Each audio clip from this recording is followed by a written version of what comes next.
Hello my friends, and welcome back to the You Can Do TV channel. In this video, we will explore the pump manufacturing process and the hydrodynamic turbine. Pumps are mechanical devices used to transport fluids, gases, or slurries from one place to another. They are widely used in a variety of industries such as water supply, agriculture, chemical processing, oil and gas, and many others. The basic principle behind the functioning of a pump is to convert mechanical energy into fluid energy by means of pressure. There are several types of pumps available in the market, each designed to cater to specific applications. Some common types of pumps include centrifugal pumps, positive displacement pumps, and submersible pumps.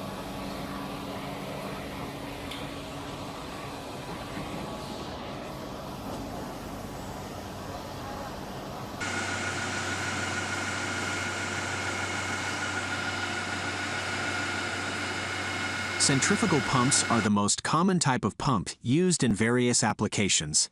They work by converting rotational energy into kinetic energy, which is then used to increase the pressure and velocity of the fluid.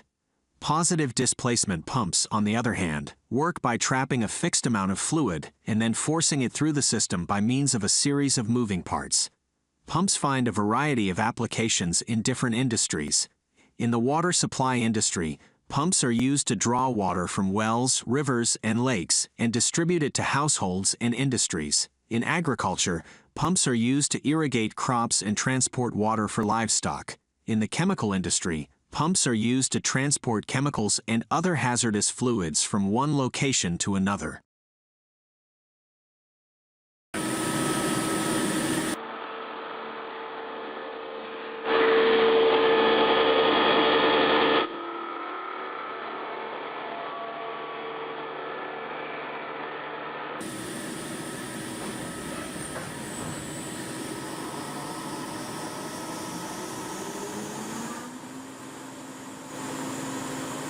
In the oil and gas industry, pumps are used to transport crude oil and natural gas from the wells to processing plants.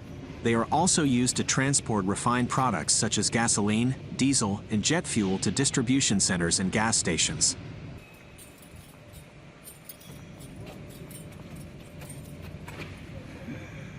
The pump impeller manufacturing process of the JT90 jet thruster pump unit involves several steps, beginning with the casting process.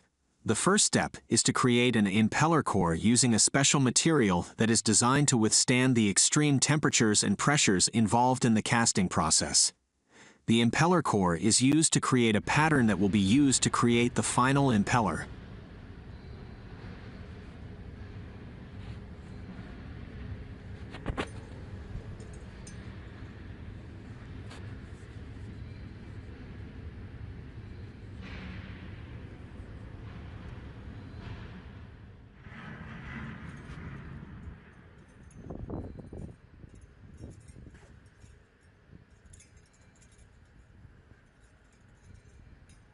A mixture of sand and clay is added to the molding box.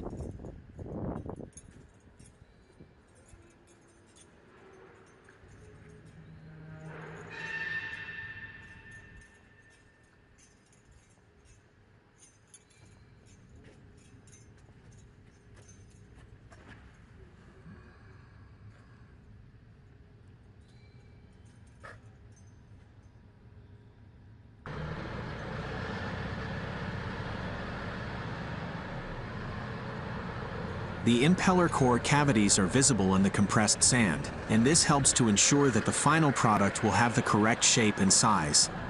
The jet thruster JT90 impeller pattern is then created by carefully removing the impeller core from the molding box.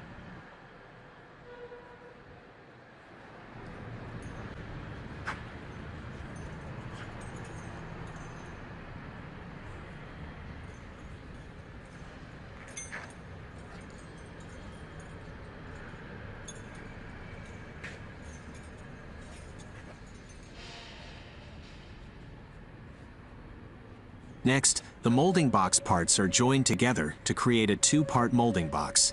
The impeller pattern is placed inside the molding box, and then molten metal is poured into the cavity. An induction furnace is used to lower the melting pot onto the molding box, and a probe is used to monitor the temperature of the molten metal.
As the molten metal cools, it solidifies and takes on the shape of the impeller pattern.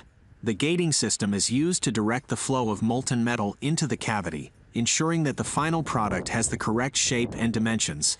Once the metal has cooled and solidified, the two-part molding box is opened and the finished impeller is removed.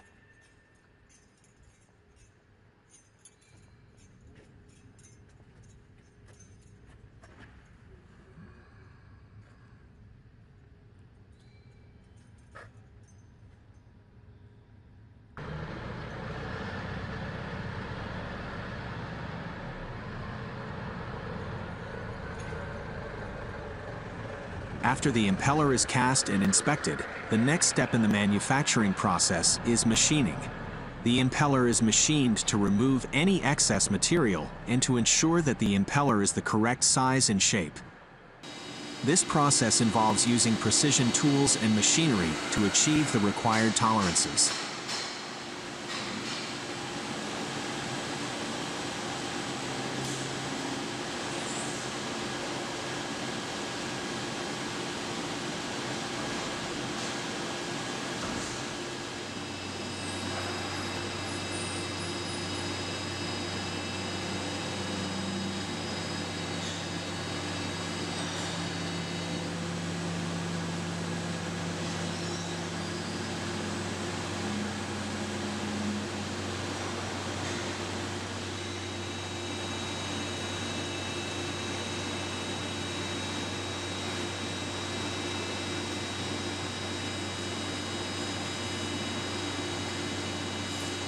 The impeller is then balanced to ensure that it rotates smoothly and does not create vibrations when in operation.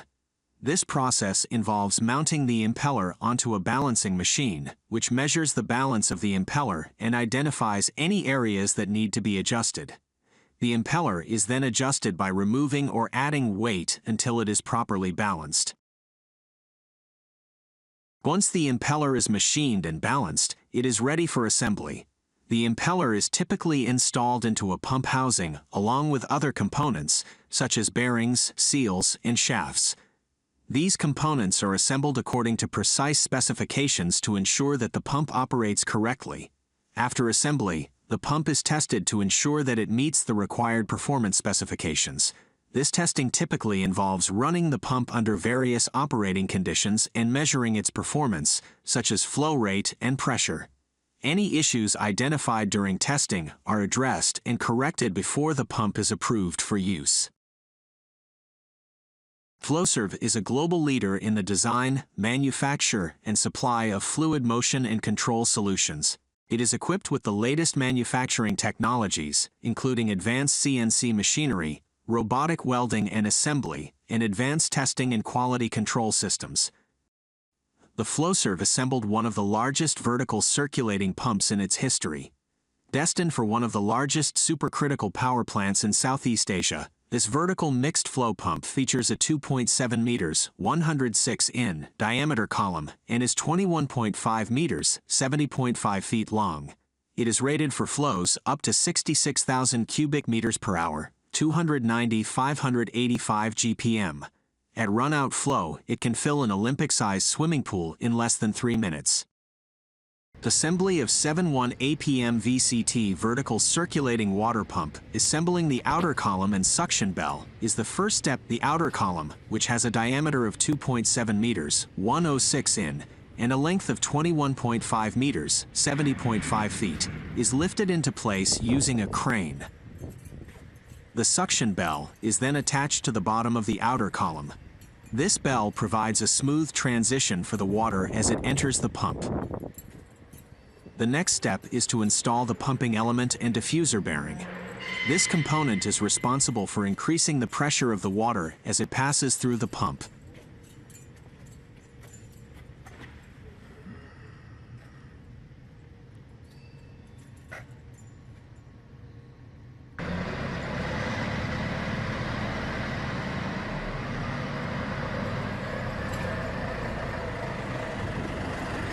The pumping element is carefully lowered into the outer column and secured in place.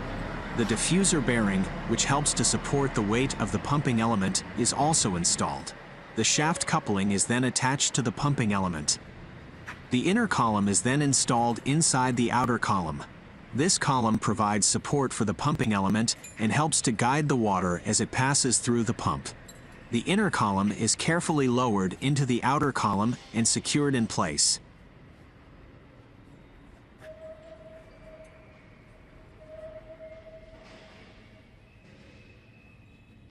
The discharge head is then installed at the top of the pump. This component is responsible for directing the water out of the pump and into the discharge piping. The discharge head is attached to the top of the inner column and sealed to prevent any leaks.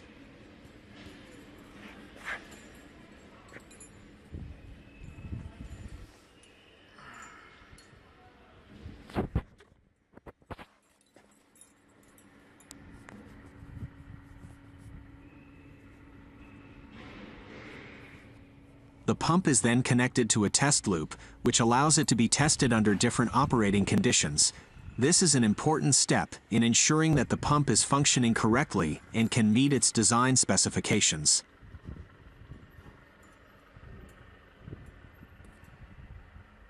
The bearing housing is then installed. This component provides support for the bearings, which help to reduce friction between the rotating components of the pump. The bearing housing is carefully aligned and secured in place. Finally, the motor support is installed. This component supports the weight of the motor and helps to ensure that it is properly aligned with the shaft coupling. The motor support is carefully positioned and secured in place. Once the pump is fully assembled, it is ready to be tested. The pump is run under different operating conditions to ensure that it can handle the flow rates and pressures that it was designed for. Any issues that are identified during testing can then be addressed before the pump is shipped to its final destination.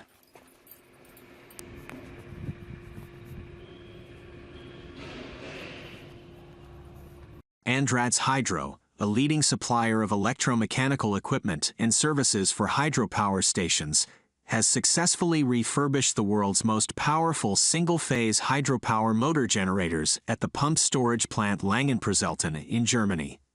The project involved the overhaul of two 300 MVA synchronous motor generators, which have been in operation since the 1980s.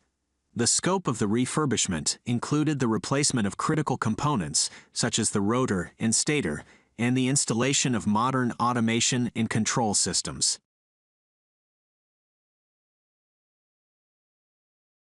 The objective of the refurbishment was to extend the lifespan of the motor generators and increase their efficiency and reliability.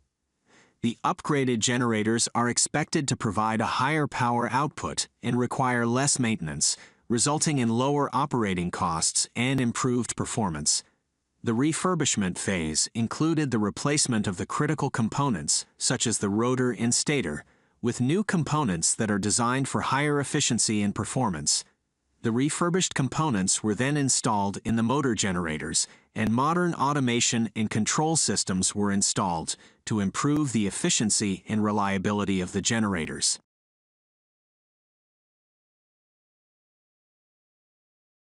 The reassembly phase involved the reassembly of the motor generators, including the installation of the new components and the modern automation and control systems. The testing and commissioning phase involved comprehensive testing of the refurbished motor generators to ensure they meet the required performance and efficiency standards. During the testing phase, the motor generators were subjected to various tests, including performance, vibration, and noise tests, to ensure they meet the required standards. The commissioning phase involved the final adjustment of the motor generators and the installation of any remaining equipment and systems required to bring the generators online. A hydro screw, also known as a hydroelectric screw or an Archimedes screw generator, is a type of hydroelectric turbine that generates electricity from the movement of water. The hydro screw consists of a long helical screw-shaped blade that is mounted inside a concrete or steel trough. Manufacturing screw flights for a 4.5-meter diameter hydro screw is a complex process that requires expertise, precision, and attention to detail. Advanced Esperal's TrueHelix Super Tyro machine is a specialized machine designed for the manufacture of screw flights. The machine uses a cold rolling process to form the steel strip into the required shape. The first step in the process is to design the screw flight. The design will depend on the specific requirements of the hydro screw, such as the diameter, pitch, thickness, and material of the screw flight. The design should be created using specialized software that takes into account the specific parameters required for the screw flight.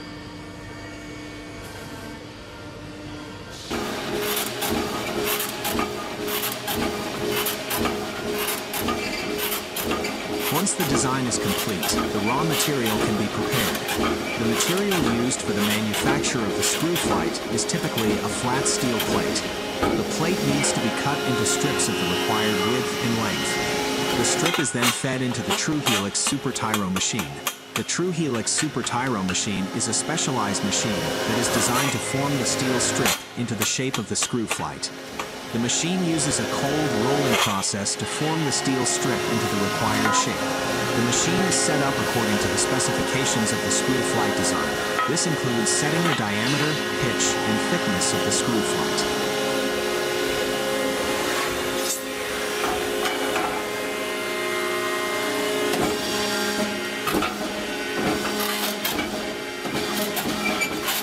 As the steel strip is fed into the machine, it is bent into the shape of the screw flight. The machine can produce multiple screw flights at once, which can then be welded together to form the complete screw. The welding process requires expertise and precision to ensure that the welds are of high quality and will hold up under the conditions of the hydro screw. Advanced Spiral Technology's TrueHelix flight forming system makes it simple to produce quality sectional screw flights all of the time, every time, no experience required. The systems incorporate software programs and PLC-controlled machines to ensure repeatability to provide a perfect helix, perfect size, perfect quality in an efficient manner.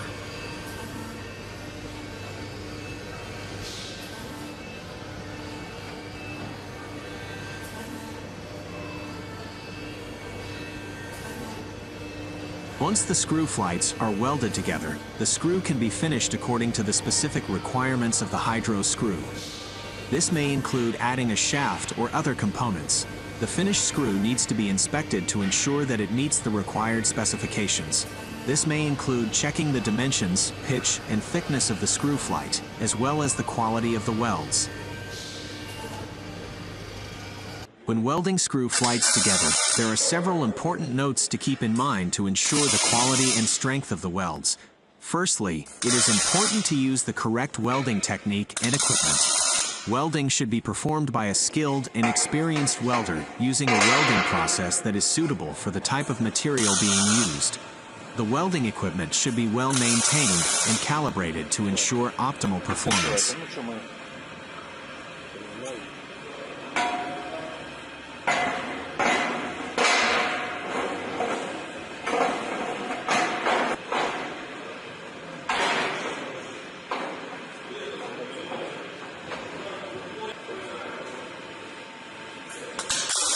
Secondly, it is important to prepare the surfaces to be welded properly.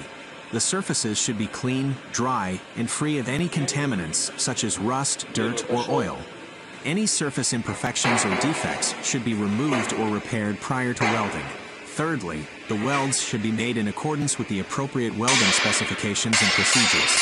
This includes ensuring that the welds are of the correct size and shape, that the weld penetration is sufficient, and that the welds are free from any defects such as cracks, porosity, or lack of fusion.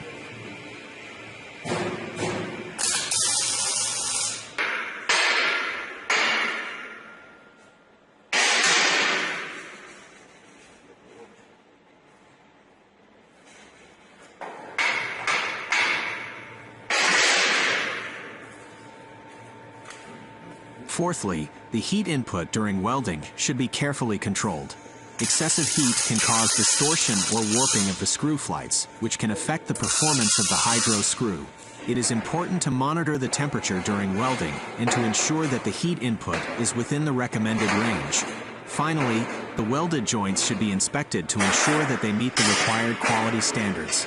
This may involve visual inspection, non-destructive testing, or destructive testing to verify the integrity and strength of the welds.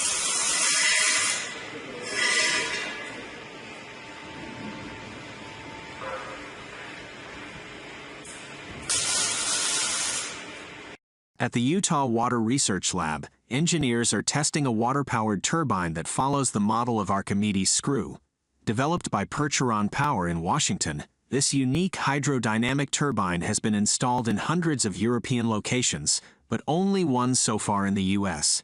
The system was set up in a custom test rig in the hydraulics modeling lab, where engineers, technicians, and students spent several weeks performing tests. Unlike solar and wind power, hydro turbines can provide round-the-clock energy as long as water is flowing. The company claims that the turbines are durable, easy to operate, and have little impact on fish. Although the tested turbine is a prototype, it can produce around 35 kilowatts, enough to power a ranch or several homes in the U.S. Larger turbines of the same design can be over double the size and generate over 350 kilowatts. This part is about the construction of an Archimedean screw hydro turbine in the River Dart County Park. Installed to replace an old, unreliable Kaplan turbine.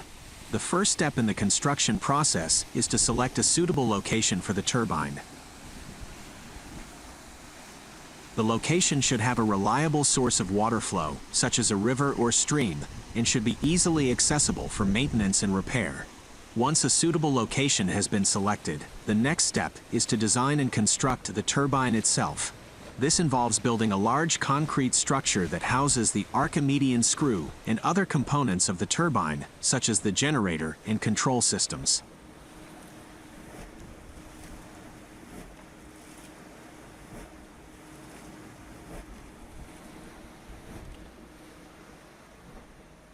When installing an Archimedean screw hydro turbine, a crane is used to lift the turbine and other heavy components into place. The use of a crane can significantly reduce the amount of time and labor required for the installation process, as well as minimize the risk of injury or damage to the equipment. The crane operator and other members of the installation team will work together to carefully position the crane and attach the lifting cables to the turbine. The turbine is then slowly lifted into position and carefully lowered onto its foundation.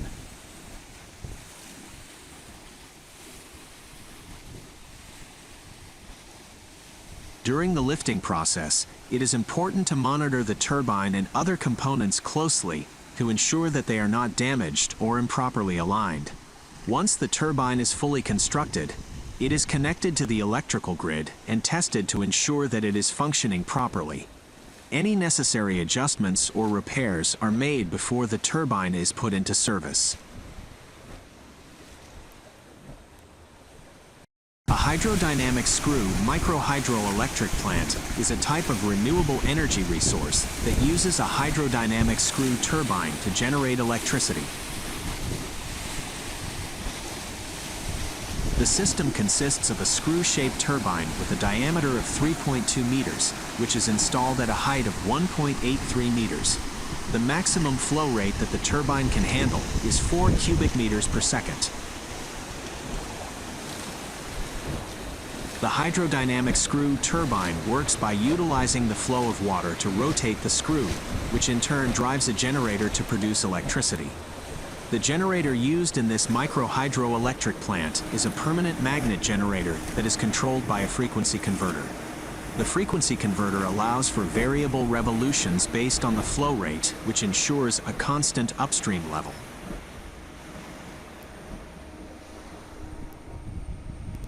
One of the advantages of using a hydrodynamic screw turbine in a micro-hydroelectric plant is its simplicity and durability.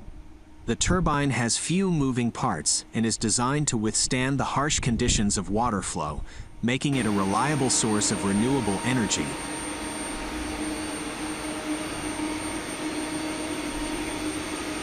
The hydrodynamic screw micro-hydroelectric plant is an environmentally friendly energy source that does not produce any emissions.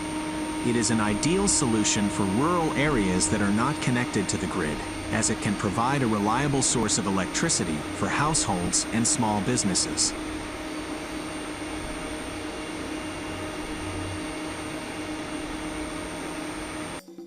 Electricity is produced by a number of methods, one of them being hydroelectric generation. Conventionally, a dam is built to hold a large reservoir of water. The energy created by water falling from high to low levels turns the blades of a turbine. This rotates a generator to produce electricity. Recently, there's been a growing interest in smaller scale methods, using slight differences in the levels of flowing water. Underneath this bridge over a river in Tokyo, a small-scale hydroelectric generator has been installed. Although the water drop is just 1 meter, this generates enough power to light the bridge.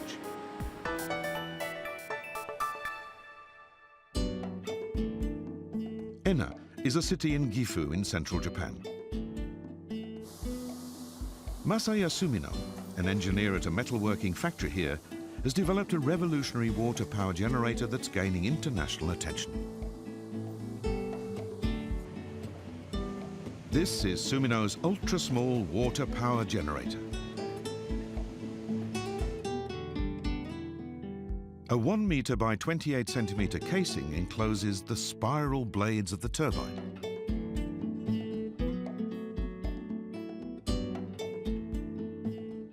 All flowing water has energy, and I always thought it was a shame that we weren't fully using this resource. That's what inspired me to come up with this concept for utilizing unused energy from nature. Weighing just 18 kilograms, this is the first ever generator of its kind that can be easily carried by one person.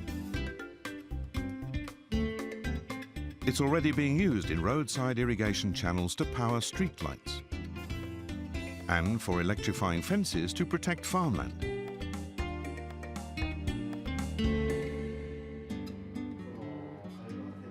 To spread his message about water power, Sumino often gives presentations to primary school children like these.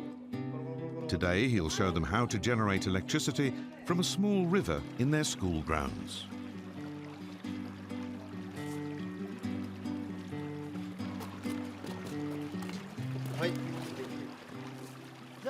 Okay, now I'm going to put it in the water. His generator works even with the gentle flow of this tiny stream. The spiral blades are angled so they rise slightly towards the upstream side. A 15 centimeter high metal plate blocks the stream. This makes the water run over the top of the plate and flow down through the spiral blades.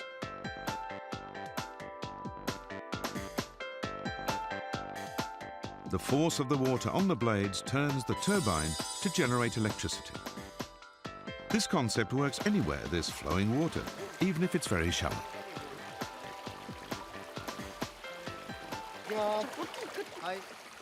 Three, 2, 1, now! That was amazing! Such a small machine and it made electricity. In Japan, schools are often used as evacuation shelters during disasters. This device could provide emergency power. Sumino's generator promises to transform life in remote areas of the world that still lack power.